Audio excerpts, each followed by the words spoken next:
Hey guys, Carly Johnston here with the Detroit Red Wings and Tigers, standing in front of the Ted Lindsay statue at Little Caesars Arena. I wanted to give a quick shout out to my friend Chris Pame. I have been listening to him kill it on his podcast, 30 Minutes Live with CDP. You guys catch it on Twitter, Facebook, Instagram, and YouTube Wednesday and Friday nights. Chris, thanks for the support. I hope to someday be on your podcast. Hey, good evening, everybody. Welcome to Live with CDP. It's no longer 30 Minutes Live with CDP. Anyways, like I said, guys, thanks for tuning in on this Monday edition of Live with CDP. And I'm waiting to have my guest, Kevin Allen, who I'll bring on shortly. I'm looking forward to speaking to Kevin tonight. Kevin is currently the national columnist for HockeyBuzz and the Detroit Red Wings beat reporter for Detroit Hockey Now. And previously, Kevin was the U.S. Today's hockey writer for 34 years from 1986 to 2019. So just give me 1 second, guys, and I will bring on Kevin. And I'm looking forward to speaking to him tonight. Good evening, Kevin. How you doing? Hey, great. Thank you for coming on. Okay? I can hear and see you okay. Can you hear him and see me okay? I sure can. So I apologize. I was expecting to be able to do this from the comfort of my office, but a little change of plans. We had to get on the road, and so I'm doing it from the car. And but I think we should be fine with our audio. Yeah, so far so good. It's just this technology is just amazing nowadays, Kevin. Yeah, it sure is. I'll tell you though. You know, I've done some podcasts, and I've had actually some of the writers that I've known for years who have done this while they were driving, and I almost had to kind of, toe the line there. It makes me a little nervous when someone's driving and trying to do a podcast. So I'm in the passenger seat. Smart, yeah, definitely, yes, I agree. It's tough enough to drive as it is in Canada or in the States, but to have a phone doing a podcast as well, probably not a good idea. But I really appreciate you coming on tonight and talking a little NHL and maybe some Detroit Red Wings hockey. Sure, happy to do it. I was going to say, what's your thought on the 2021 Stanley Cup final, and does Tampa Bay end it tonight at the Bell Center in Montreal? Well, I would say yes. I mean, you know, I said before the Stanley Cup final that I really felt that the Montreal Canadiens were playing as well as the Tampa Bay Lightning were playing. But by that, what I meant was that the Montreal Canadiens were playing up to their potential, you know, playing the best hockey that they can play, and the Lightning were doing the same. But the difficulty and the problem for the Canadiens is the talent level of the Canadiens is just much higher, particularly up front, Tampa, than it is Montreal. So I think that's what we're seeing now. As hard as Montreal is playing, I don't think Carey Price has been quite as good. I don't think it's his fault that they're down, but I don't think he's been quite as sharp as he was in the two previous series. And, you know, they just really don't have an answer for the Tampa Bay offense. I mean, there's just a lot of premium players up front who can put in, just get a lot of dangerous offensive chances. I was going to say, this to me is still. I know Steve Yzerman left Tampa Bay a couple years ago, but to me, this is still part of his team that he built in Tampa Bay.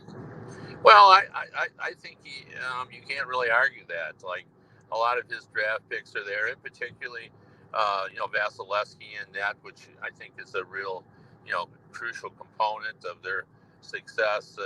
Palat up front, Braden Point was an Yzerman draft pick. I mean, there's a lot of it, and Julian Brisebois also has his imprint on this as well. I mean, bringing in Goodrow last year and Blake Coleman, I thought that made a real big difference. I think it's made a big difference this season as well. Those guys are hard to play against. They're the type of players, kind of the aggressive type player that you really need in the postseason. So, I think both of them have contributed to this success. There's no doubt about that. Okay, and before I start asking you some questions, if Tampa Bay wins tonight or Game 5, or if it goes past that, who is the Conn Smythe playoff MVP in your opinion? Well, I think it's actually more difficult than people think it is. I think a lot of people think that it could be Kucherov, it could be Braden Point, but I would throw Vasilevsky in the mix as well. I just think he gives that team its confidence to play the way that they play.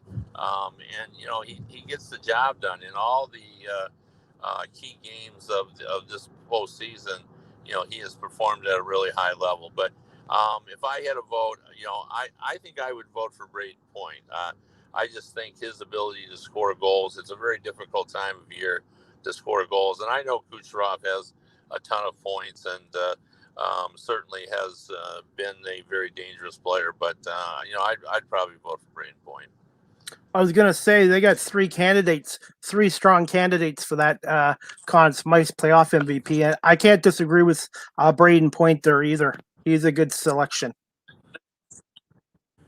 Yeah, well, so that's the you got a good team when it's hard to tell who your best player is. I mean, I think if you're trying to compare to Tampa Bay and Montreal, like Tampa Bay has the best goalie. I mean, Carey Price is great, but Yes. Vasilevsky is the best goalie in the world right now. And Shea Weber is an exalted defenseman. Has been around forever, but Victor Hedman, in my opinion, is the best defenseman in the world right now. And up front, I think Tampa Bay has the best offense. I mean, you can argue that Connor McDavid and Draisaitl represent the top to bottom offense that Tampa Bay can put on the ice is the best. So, I mean, the fact that it's hard to sort of determine who their best player is just speaks to, what a talented group they put together. And really, if you want to have the barroom debate about, if they win, like who's the best repeat champion over the last 25 years, is it the Penguins from 2016, 17, or was it the Red Wings going back all those years, 97, 98, or would it be this Tampa Bay team? I think that's a real difficult task to pick which the best team is. But I would say this. I think Tampa Bay has had the hardest path in order to repeat. You look at the number of teams now we now have. You look at the way the game's played. The Red Wings did what they did in a non-salary cap era where, they were outspending a lot of teams. And of course, the Tampa Bay Lightning outspent a lot of teams this year too, even with the salary cap, but that's a different story. So I think you can make a case for all three of those teams being that would be the best repeat champion. But if they do win, they're the only one of the three that has a chance to come back and three-peat. And, given their salary cap situation, that's in my mind, puts Julien Brisebois in position where I think some of the moves he's going to make probably will reflect the fact that I think they feel like they're playing with house money next year when they try to go for a third title, again, presuming they win this one.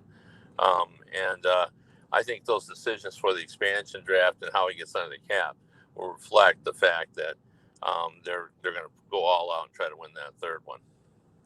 Kevin, what's most impressive about this? If they, when they do it, most likely, they would be a repeat Stanley Cup champ winner in 220 days. I was reading up, and that's like a quick turnaround. Yeah, for sure.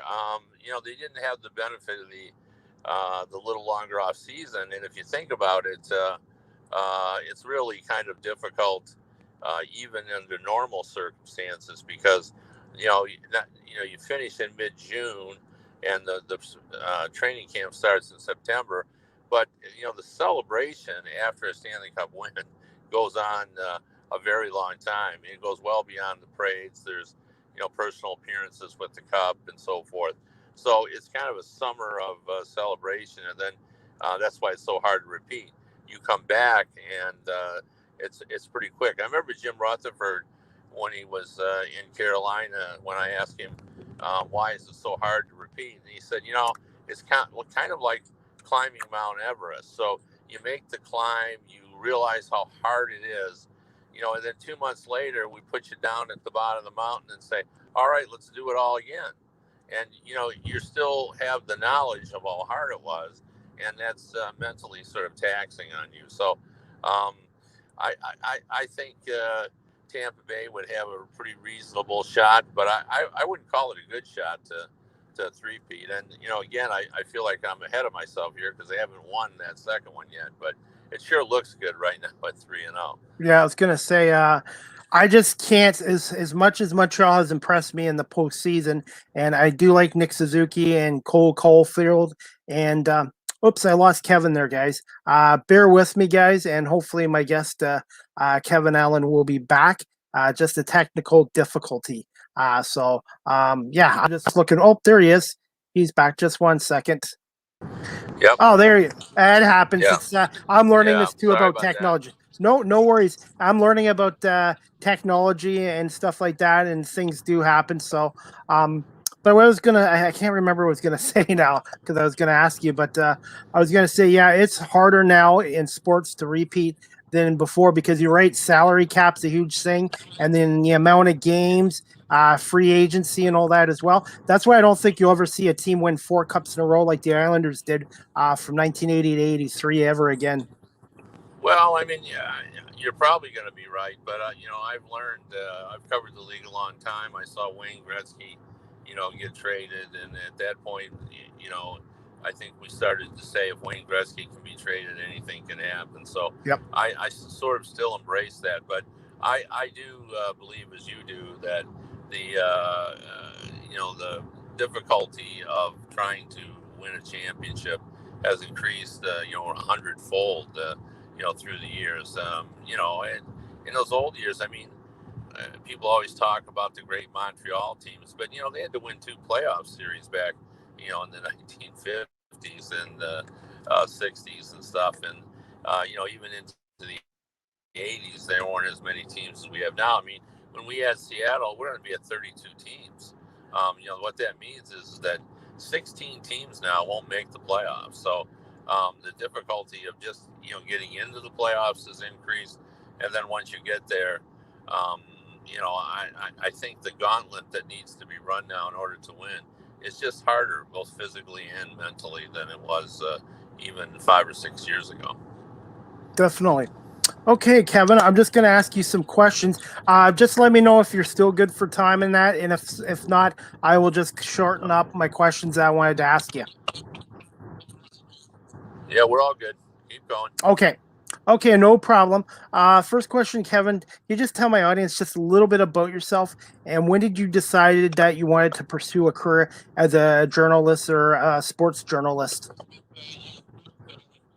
Well, even when I was young, when some of my, friends wanted to be, firemen and police officers and so forth, I from an early age wanted to be a writer, and I started reading newspapers, the sports section. I was a big sports fan very early in my life, and the minute I discovered the Detroit Free Press sports section, in the 1960s, I was kind of hooked, and I kind of set my sights on that's what I was going to do, and I wasn't certainly didn't focus on hockey. I was just going to write sports in some fashion, and I actually started out probably had gained a reputation more as a baseball writer in the early 1980s. I worked at the Port Huron Times-Herald, and we covered local sports, but we were allowed then and asked to go to Detroit.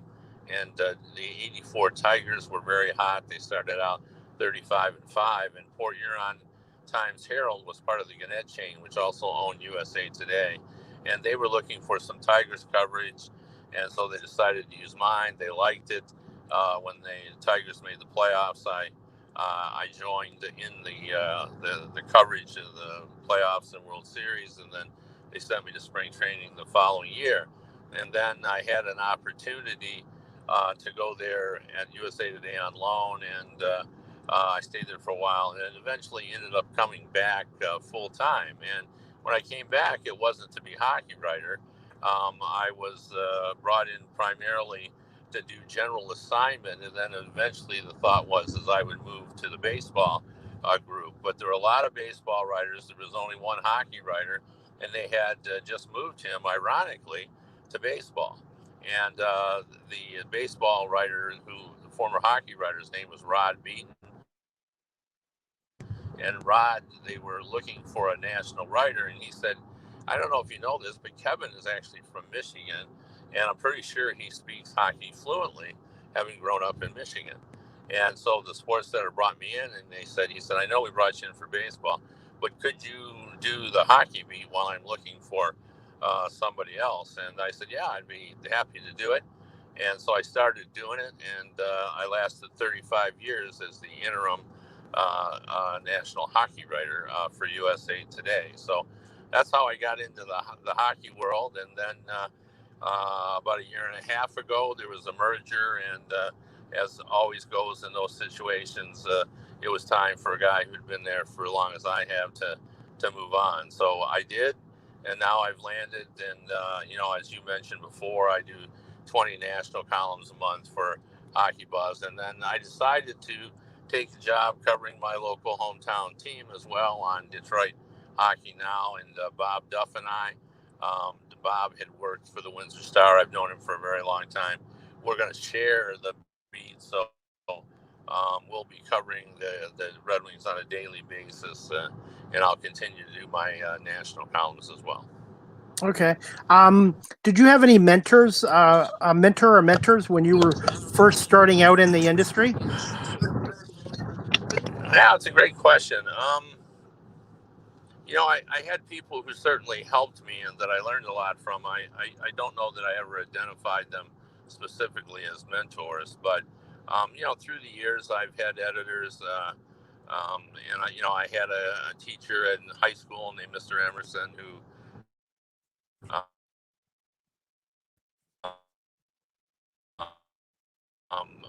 understood Daryl Emerson about being in the direction I needed to be headed in order to accomplish that. And then, when I got to college, I went to Eastern Michigan University. That's when really I started to get the training. Eastern Michigan had a great college paper.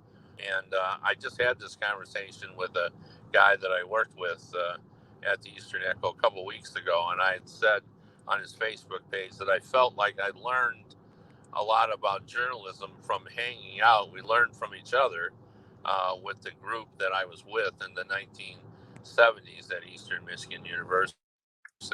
We were pretty proud on the work we did journalistically and of the paper. And, all of those writers that I was with, we all went on to work for big time newspapers or in the journalism world. So I'm not sure that I had one specific editor, but I've had many editors through the years that I've sort of learned from. And the one thing about this profession, whether you're in the print side or in the website or even in the broadcast aspect of it, is the more you do it, the better you get at it.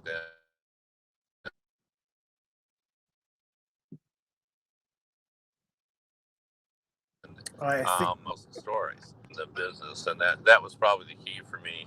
Is even at a young man, I was pretty experienced at going and finding the story and writing it up. I was going to say it's sort of like doing a podcast. The more I try to do it 2, 3, 4 times a week, and I've done it for over a year now, and it's basically practice, reps, and you're right. Anything you want to do in any career, you just need to keep working at it, doing it over and over, and try to improve daily, and hopefully you do get improved. It's like hockey, practice, like any sports, practice is huge. Well, there's no doubt. I just did the Mike Emmerich book, the famed NBC announcer, and Mike and I are friends. We go way back. He was actually in Port Huron before I was there as the broadcaster for the then Port Huron Flags of the International Hockey League, and he told the story in the book and about being 14 years old and going up to he was actually from Indiana, which we all know is basketball country, not hockey country. but he had become fascinated with the Fort Wayne Commons.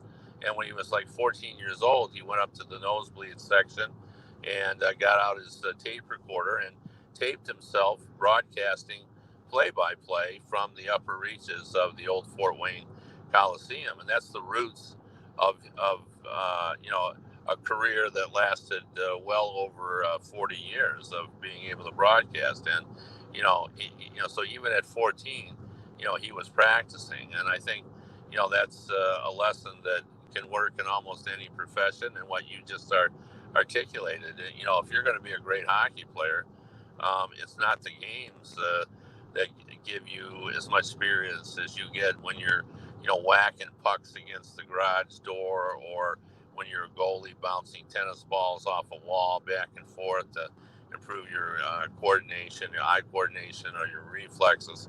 It's just repetition. You got to do it over and over and over again. And I think the same is true of writing, or in your case, podcasts. I'll bet through the year you've done this, you've just become smoother. How to deliver things much better than you did in the first day when you were searching for the right word, the right transitions, the segues. Now it comes much easier to you because you've done it so much. Thank you. And like I said, I try to keep improving every podcast. And after each podcast, I download it to audio version, and then I listen to it and see what I did okay, what I did good, and what could I improve on. So I'm always looking to improve my podcast every podcast show I do. Yeah, no, that is the key, and we're all of us, I think, are our worst critic. And I always know when I've done a good job and when I haven't been as good as I want to be. You just, after you've done it a while, you just know. I've done interviews with people, and put the phone down and said to my wife, "Boy, I just really wasn't sharp today." You just know it. It is. You're right. It's just you've got to sort of, if you're not sort of evaluating yourself, self-evaluation on a regular basis, then you're never really going to be a big success. You got to be willing to tell yourself, I can be better, and I got to work at it. Definitely, totally agree with you, Kevin. And a lot of my guests that have come on have told me the same thing. And also the build contacts, which I've been lucky to do on here as well. So that they said it's just as important as building the reps and the practice too, is to build your contacts as well. Yeah, absolutely. Over time I've developed a lot of relationships, and when you're a beat writer like I was on a national basis, the relationships that you have are crucial to being an effective beat writer. Like, you're only as good as your contacts, to be honest, and the ability to develop information. Like, anybody can go to a press conference and press the record button and get the information that's provided, but it's knowing who to call, and who will have a unique perspective, who can give you something that the other reporters won't have. And the other element that's lost, and I'm sure you are well aware of this as I am as a writer, is that in order to do this job successfully, you have to be highly competitive, just like an athlete. You got to want to be better than the other guy, because if you don't have that competitive edge, you're not going to be any good at it, because you've got to convince people to watch your podcast, persuade people that you're worth watching more than spending their time doing something else. Just as I, as a writer, had to prove, well, come and read me, because I have the best perspective on whatever was happening nationally in hockey. So if you don't want to compete, this isn't the right job for you. 100% agree with you on that, Kevin. My next question I wanted to ask you is, what was it like covering the Red Wings in the 82 to 86 area when the Illich family bought the team in June 82 and then brought in Jimmy Davilano from the Islanders, and then eventually a year later drafted Steve Yzerman in the 83 draft. What was that era like when you first started covering them?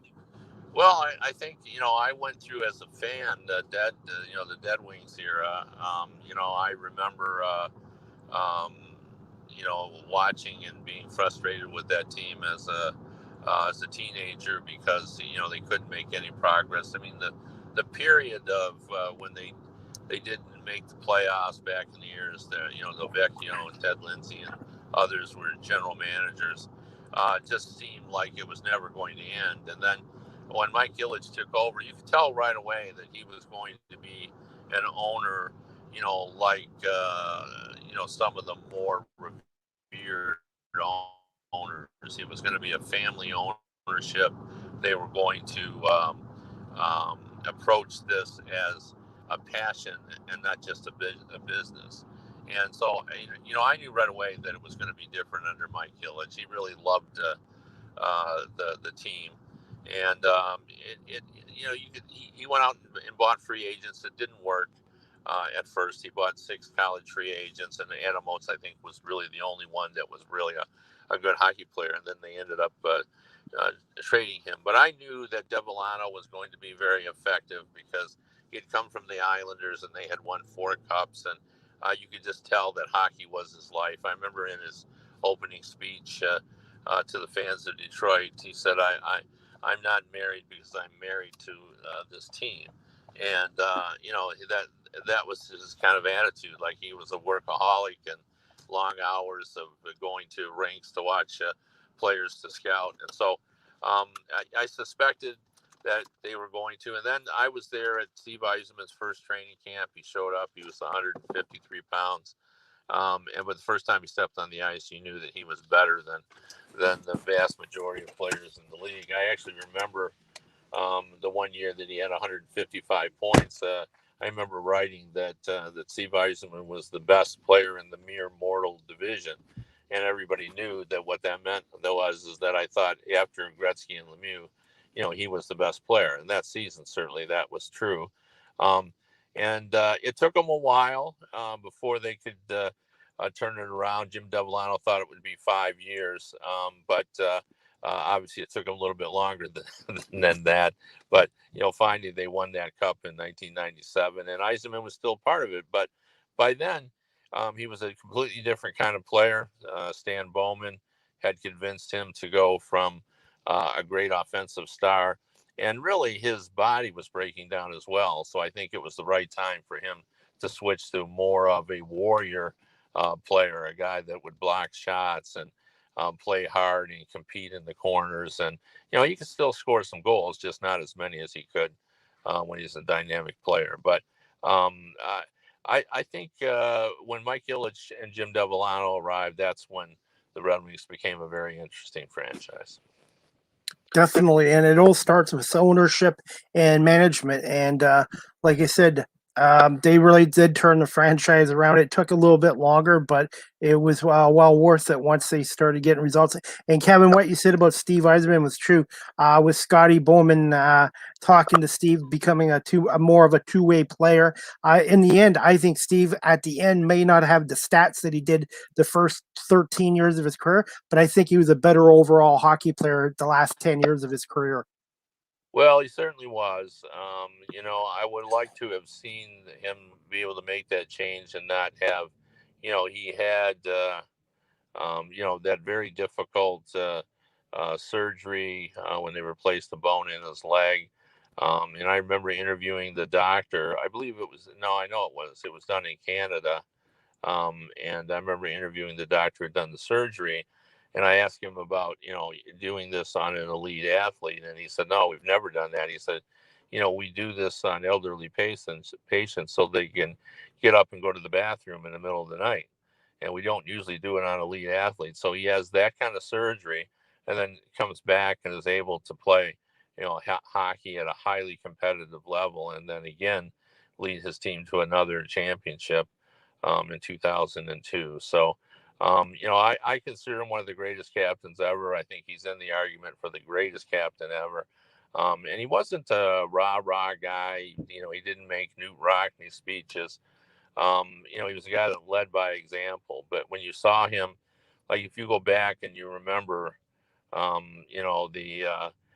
think the symbol of the Steve Yzerman in the later years was the fact that, when he'd fall down, he'd have to use his stick to leverage himself back up, just because he just couldn't get up on his own without the use of that stick because his leg was so, badly, injured. So, I thought that Steve Yzerman's leadership, in addition to his talent, was one of the most important stories of the rise of the Red Wings into the power they became in the 1990s and beyond.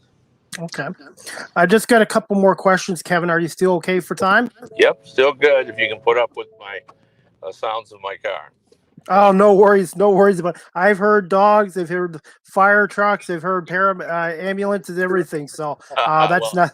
I've actually got a dog in the back seat too, but she's very quiet. So. Oh, what's your name of the dog and the breed? The breed is a pointer, and her name is Murphy. Oh, nice name, Murphy. Named after Larry Murphy, maybe? Actually, she is named after Larry Murphy. I knew Murphy very well during my career.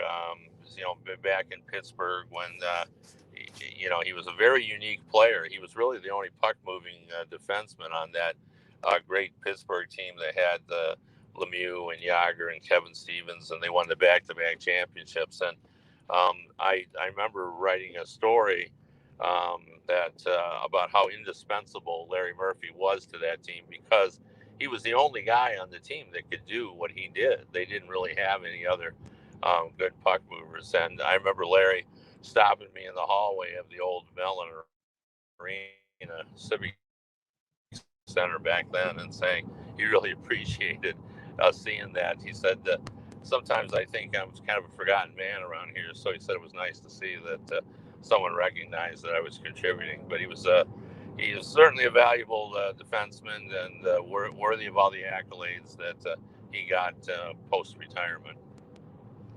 And I think that was a key trade, too, acquiring him for the Leafs. And even Jamie McCowan, I believe, a year later. Those two acquisitions by the Wings were huge in the playoffs.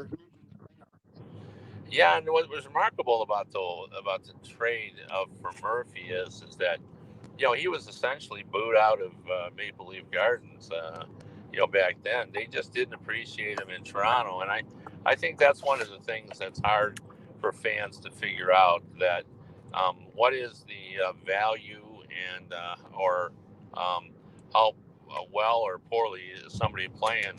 And it's hard to put that into context when players are on good teams or bad teams. Like I've seen players that I didn't think were contributing enough on very good teams. And I've seen players that I thought were very good and were playing hard on very poor teams. And I think Larry Murphy was thought to be ineffective in Toronto when he just couldn't do what he does unless he was on a better team. And once he got to a better team, then everybody could see, like one of his talents was he knew how to help very good teams, but he needed to be on a very good team in order to do that. Absolutely agree with you on that. My next question for you, Kevin, is what is the hardest aspect of being a hockey journalist, and what do you enjoy about it the most? I'd say for sure the travel. I was a national writer.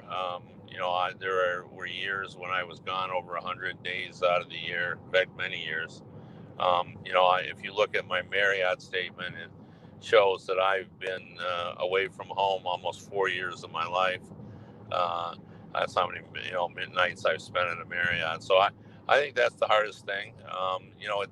It's fine when you're young and you're going to a lot of new places, and it's very entertaining to see kind of new areas. But once you get past a decade of covering, you've been to all those places, and then all you can see is the lines of the TSA and so forth. So I think that was the hardest aspect of it. And I liked just being the guy. I was the only hockey writer for USA Today. My newspaper was slipped under the door at hotels, and I don't know how many times where I'd introduce myself, and the player would say, "I know who you are. I read you in the USA Today. That's in my hotel room." And so I love the adrenaline of sitting down and writing a story. I always tell young journalists that the easiest form of writing is deadline writing, because all they ask you to do is to finish it, to get it done. And when people ask me how long it takes to write a story, I said, well, how much time do I have?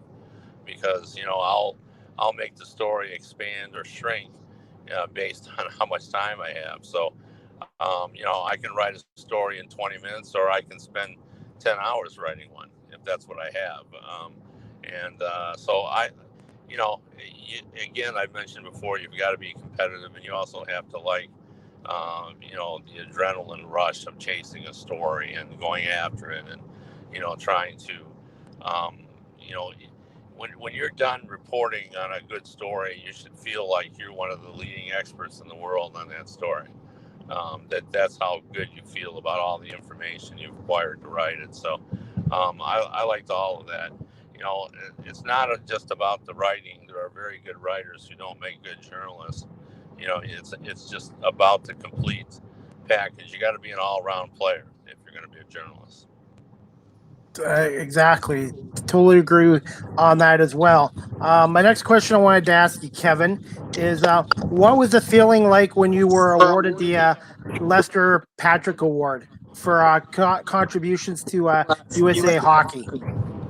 Well, I mean, I remember when Gary Bettman called me, I was pretty emotional about it. It reads for contributions to hockey in the United States, and I was humbled by it all. To the fact that people viewed me as having somehow contributed to the game certainly was something that I cherish. When you look at the people who won that award, Gretzky, Lemieux, Gordie Howe, and others of that ilk. It's just almost beyond belief that I'm on the same list with those great athletes. I was gonna say, and how I discovered you as well was when I go to the States. Most of the hotels had US Today, and I'd always open up the sports section and look for hockey, and always found your name there. So that's how I discovered you, is through US Today in hotel rooms. Well, yeah, I mean, I remember too. Being, going to, I've covered 10 Olympics, and I've been overseas writing as well. I've covered a world championship, my wife and I would be on vacation, and, you'd be in Germany or France or Norway, and, you'd be in your hotel, and you go down to the concierge and get a USA Today, and here I was across the globe, and I could still find the story that I wrote the day before appearing in the newspaper. It was quite a rush in order to do that. I remember as well, I went to Japan for when the Vancouver Canucks went over there and for an exhibition game. And I was in the press box, and the security officer came and said there were some people that wanted to see me.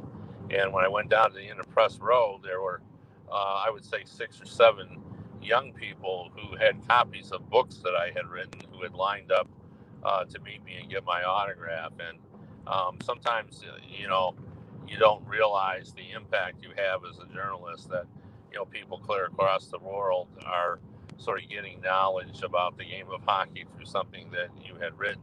And I also remember calling the Russian Ice Hockey Federation in the early 1990s, and I was trying to reach someone to talk to them about the Olympics and their team. And I said to the guy, my name is Kevin Allen, and I'm from USA Today. And I said, that's a national paper over there.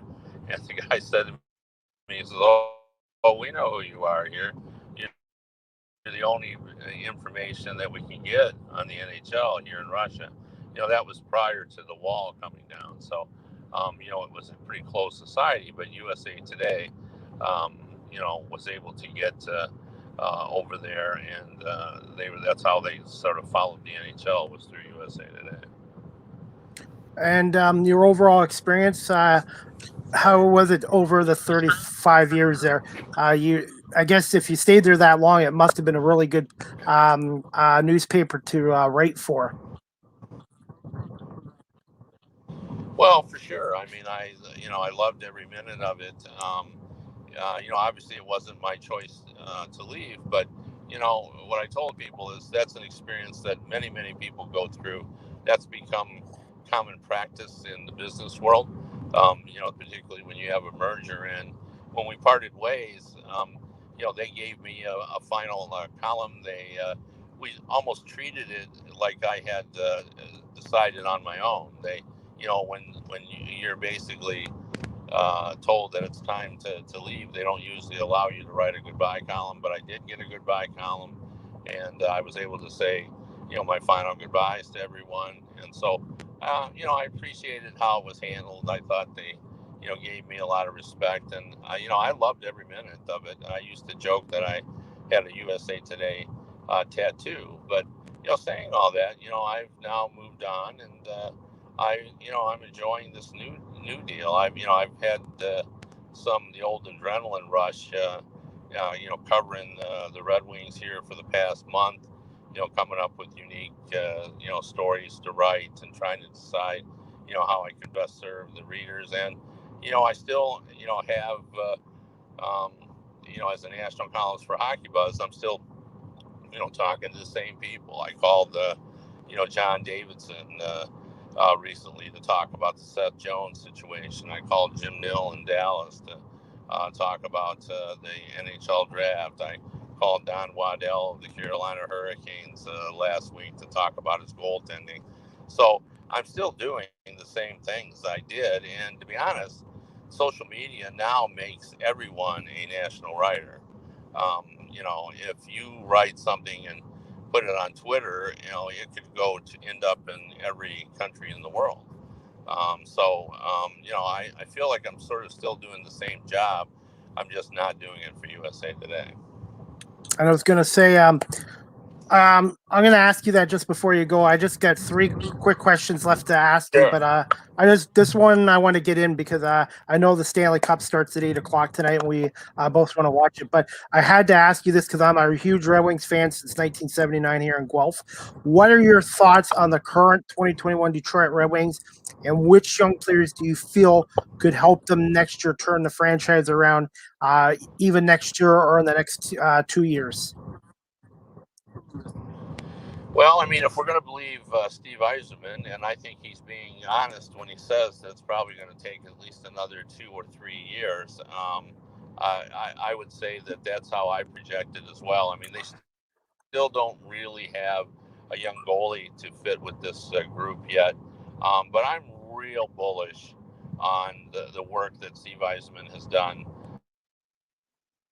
in the draft. Moritz Seider, to me, looks to be as exciting as a defenseman that we've seen in a long time.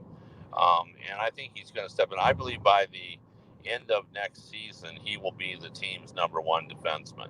I mean, you look at the way he played against NHL players at the World Championships, when he played a very confident, aggressive style.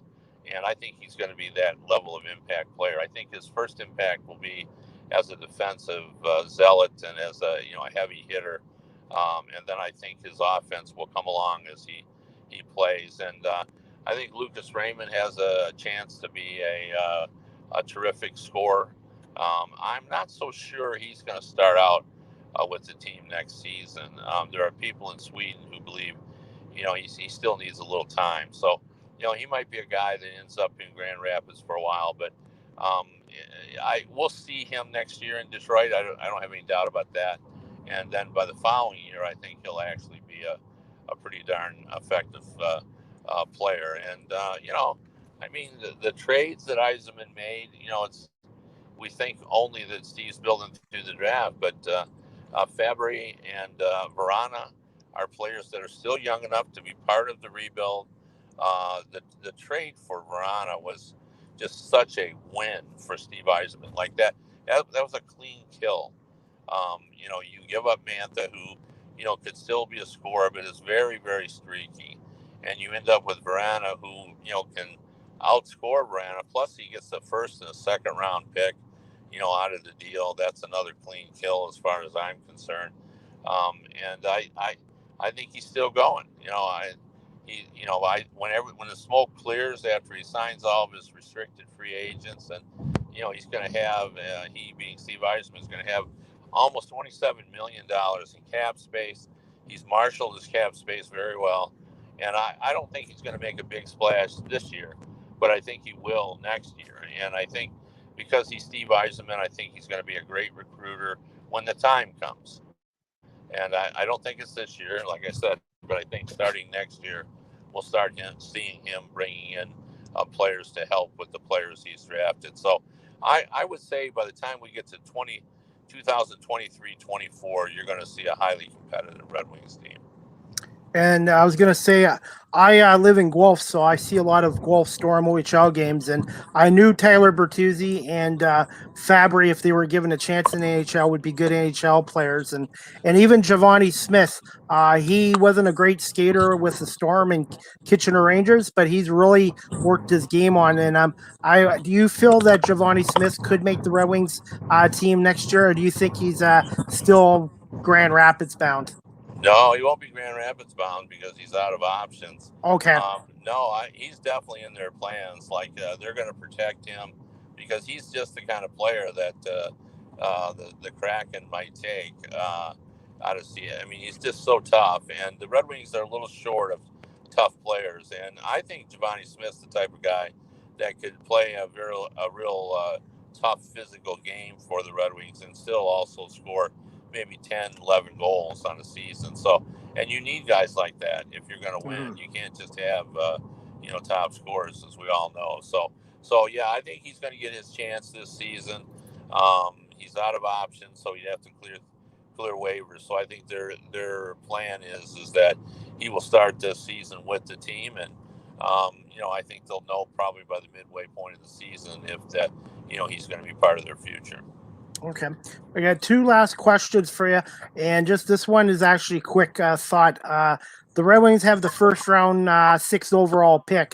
Where do you feel Steve Yzerman is going to address that need? Do you feel it's going to be a goal scorer, or do you think goaltending would be a priority? Well, there's a lot of people who think he's going to take Jesper Wallstedt, the Swedish goalie, and I don't think that would be a bad pick. Some scouts have told me they think he could be better than or as good as Spencer Knight. We saw what he did, the American phenom who joined the Panthers this season at a very young age of 20. And I've had scouts tell me that they think Wallstedt could be that good. So that would be a pretty effective. A player I like a lot is William Eklund, the Swedish standout who's 18 years old, already playing in the Swedish Elite League. He plays with Alexander Holtz, who was drafted by the Devils last year. It was a very effective line. Eklund could, be the next Henrik Zetterberg. He's the player that I think if he's there, I think the Red Wings will be very interested. He could go 5 though to Columbus, so he may not be there. But that's a player to look at. And there's also some, defensemen there.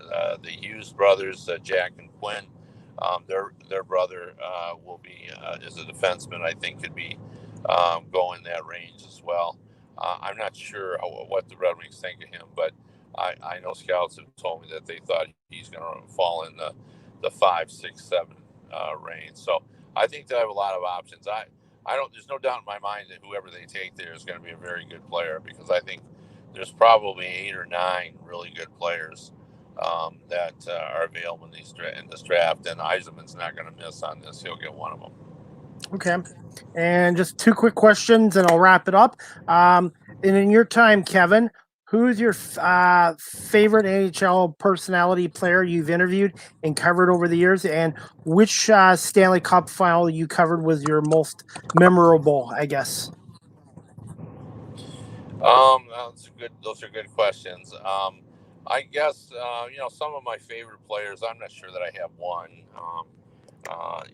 Player to interview, it was probably Gretzky, simply because he was one of the top three greatest stars ever, and he always gave you something to write about. He was very insightful. I remember flying to Minnesota. He had put on a shield, this was in the 1980s, and he was trying it out. He was using it in practice, and he went and he told me he was taking it off, and he wouldn't be using it anymore. Because and I asked him, well, why? I thought he was going to say, well, you lose the puck in your skates, and we've all heard players kind of talk about that. Your peripheral vision, isn't the same. And he said, I don't hear as well. And I said, excuse me? He goes, no, I don't hear as well. And he said, I listen when I'm skating to where players are. And, the way that the shield causes me not to be able to sort of pick up sounds that I'm listening for to find out how close people are to me, where some of my teammates are, and all that. So, and that's just such remarkable insight. Like how many players think about their hearing as being a tool that they use in playing a hockey game, but Wayne Gretzky did. So those are the kind of interviews I used to get from Wayne. Maybe he was probably my favorite interview. But in terms of favorite players, I would say guys like Keith Tkachuk, Jeremy Roenick. I knew a lot of the American players because I had covered them in international competition and got to know them all. Uh, Pretty well. Like the fact he ever won a Lady Byng is just impossible to explain. I mean, he's really the definition of the of the award, gentlemanly play and conduct. People have made it too much about penalty minutes. It has nothing to do with penalty minutes. The Lady Byng award. I mean, classiest player that I ever knew was Nick Lidstrom, so he'd be on my list as well. I was going to say the perfect human. To me, after Bobby Orr, Nick Lidstrom, I think is the second greatest defenseman in NHL history. But that's just my opinion.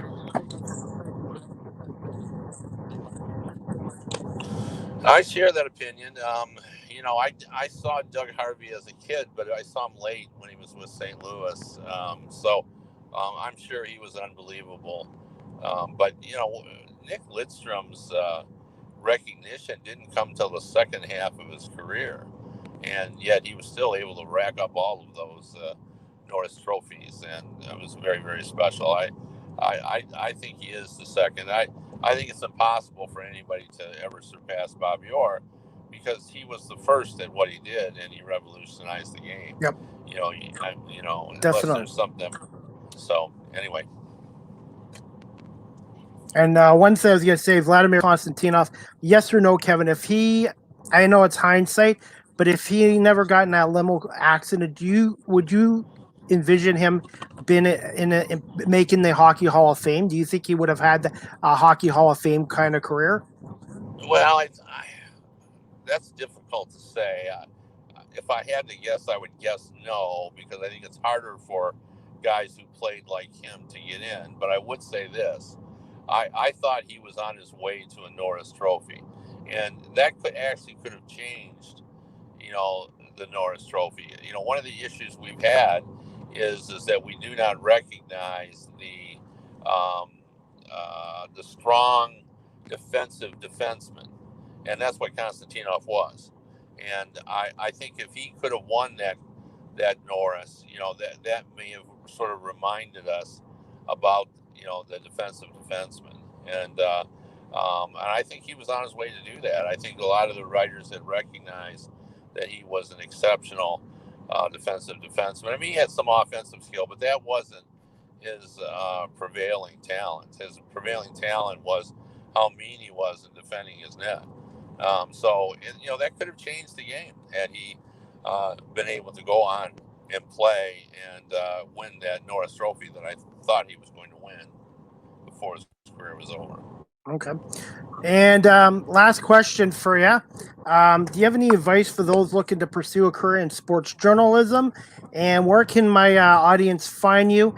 And yes or no, Sergei Fedorov's number 91 will eventually be retired by the Red Wings at Little Caesars Arena.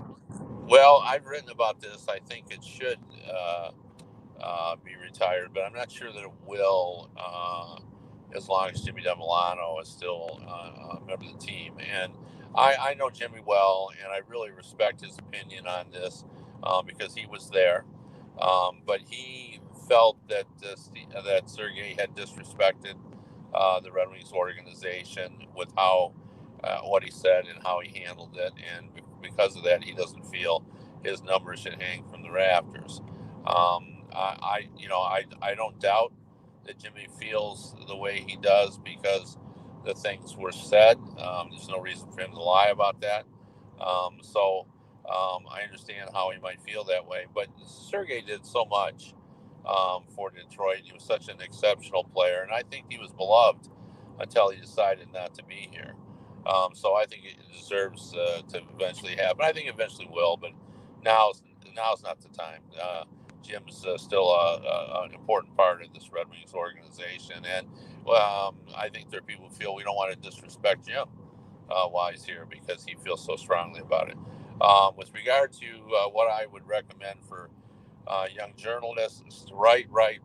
Find a way to get on a website and don't be afraid. Write your truth. And it's a different world now. You're no longer gathering news as much as you're analyzing it. And you're always looking to be different, to be unique, to stand out above the crowd, and you have to make sure that you work at that. If you're going to write the same stuff as everyone else, you're not going to rise above. So that's my advice for a young journalist. Okay. And I put up your hockey website, HockeyBuzz.com, and then you're also with Detroit Hockey Now as well. And I believe you're on Twitter as well, at by Kevin Allen. Right. Okay. Yeah. All right. That. No problem. Like I said, and you've written how many books? 16? No, I think I'm up in the 20s now. Wow. I've lost track, but I think Mike Emmerich's book might have been 21 or 22. I'm working on a Bernie Nichols book now. I'm getting close to having that wrapped up. I'm also writing a baseball book with Willie Horton, and a University of Michigan football book with a former All-American named Billy Taylor. Okay. I'll definitely have to check those books out, especially the Doc Emmerich one, because he's him and Bob Cole are my two favorite hockey guys of all time. Yeah, they're both classy men. There's no doubt about it. Definitely. Hey, Kevin, I'm going to let you go because you've given me more than 40 minutes, and I really want to say thank you so much for coming on here, and hopefully maybe again in the future I can have you come back again on my podcast. All right. Happy to do it anytime. You know how to get in touch with me. If I've got the time, I'll always do it. Okay. Thank you so much, Kevin. I want you to have a great night and enjoy Game 4 of the Stanley Cup Finals tonight. All right. Thank you so much. Bye-bye. Take care, Kevin. Thank you. Anyways, guys, I want to say thank you again to Kevin Allen from HockeyBuzz, and also from the Detroit Hockey Now, and former longtime hockey writer with US Today in the States for 35 years. So, and a Red Wings beat reporter for a long time as well. So I hope you guys enjoyed my interview, a podcast with Kevin, and I really appreciate him coming on. You can check him out on www.hockeybuzz.com, Detroit Hockey Now, and his Twitter is, you can follow Kevin Allen on Twitter at BY Kevin Allen. And if you want to know the latest on the NHL and hockey, especially in the States, Kevin's the guy to go to. So I really appreciate him coming on tonight, and look forward to it. Okay, guys, my next podcast, before I head out, my next Live with CDP podcast is this Wednesday, July 7th at 9 o'clock Eastern, 6 on the Pacific Coast time. Guest is Aaron Tracy, a stand-up comedian from the Los Angeles, California area. I look forward to talking with Aaron on my podcast as well. And also, guys, Kevin has a whole bunch of hockey books. Check out thriftbooks.com. And he has written over 20 books now as well. He's even written one about Brett Hall, Chris Chelios, Darren McCarty. So check that out as well. So anyways, guys, I'm going to just do some hockey, some sports headlines before I wrap it up. And today, the Jaguars, Trevor Lawrence, who they drafted first overall, signs a $36.8 million rookie contract with the Jacksonville Jaguars for 4 years. And then baseball news, the Toronto Blue Jays have applied for municipal, city, provincial, and federal governments for permission to come back to Toronto, the Rogers Center, for their home games starting hopefully as soon as July 30th. They haven't played a home game at the Rogers Center since September 2019. Not quite 2 years yet. Hard to believe. And some other sports headlines. Stanley Cup Finals, guys, tonight. Tampa, Montreal, Game 4. Lightning lead series 3-0. They can repeat as Cup champions with one more win and win their third Stanley Cup overall since 2004. And they would be the 8th team in AHL history to win back-to-back Cups and would be the first since the 15-16 Penguins. And some other sports news, guys. CBL's Guelph Nighthawks played tonight at Hamilton at 7 o'clock. Their home opener is this Friday, July 9th at 7 o'clock at the Sleeman Center against those same Hamilton Honey Badgers. I don't believe fans will be allowed in the arena yet, so I will be there as a volunteer, and I'm looking forward to being in the Sleeman Center for the first time since February 26, 2020, and my first sporting event since then as well. I'm looking forward to it. And some other hockey news, or baseball news, LA Angels, Shani Tani became the first All-Star picked as a pitcher and position player in Major League Baseball history. And as far as I'm concerned, I know Vlad Guerrero's having a great year, but Ohtani, to me, is going to be the American League MVP. So anyways, guys, and some other hockey news, Tampa Bay Mayor Jane Casador suggests the Lightnings lose tonight to forgo the sweep of the Canadiens to clinch the Stanley Cup at home, which is a little ridiculous. Obviously, you want to win it at home, but you know what? In sports, when you have a chance to win a championship, you do it no matter where, if it's at home or the road. If you have the attitude, oh, let's lose here, then there's no guarantees in Game 5. So to me, I think Tampa Bay is going to be focused on trying to end this thing tonight and not worry about what the mayor is saying. So, but anyways, guys, like I said, I really appreciate everybody. Thank you to everyone who watches this on YouTube Live, Facebook Live, and Twitter. And also, guys, just before I head out here, 30 Minutes Live, or sorry, I said the old name, Live with CDP podcast is audio version is on Google Podcasts, Apple Podcast, Anchor FM, Breaker, Pocket Cast, Radio Public, Spotify, and Castbox. That's Live with CDP podcast, the audio version. I got to take that out of my ticker because the name of my podcast now is Live with CDP because most of my podcasts go an hour, hour and a half. So, all right, guys, I'm going to call it a show, but I hope you guys all have a great Monday night. Enjoy Game 4 of the Stanley Cup Finals between Tampa and Montreal, 8 o'clock tonight from the Bell Center, and we'll see if Montreal can extend it to a Game 5 in Tampa Bay, or if Tampa Bay will win back-to-back cups tonight. So, anyways, guys, like I said, I'm really looking forward to my next podcast, guys, and I will put that up here, and I'm going to have a good night. We'll see you Wednesday night, 9 o'clock, for Live with CDP. Thank you all for watching and listening on audio. Take care.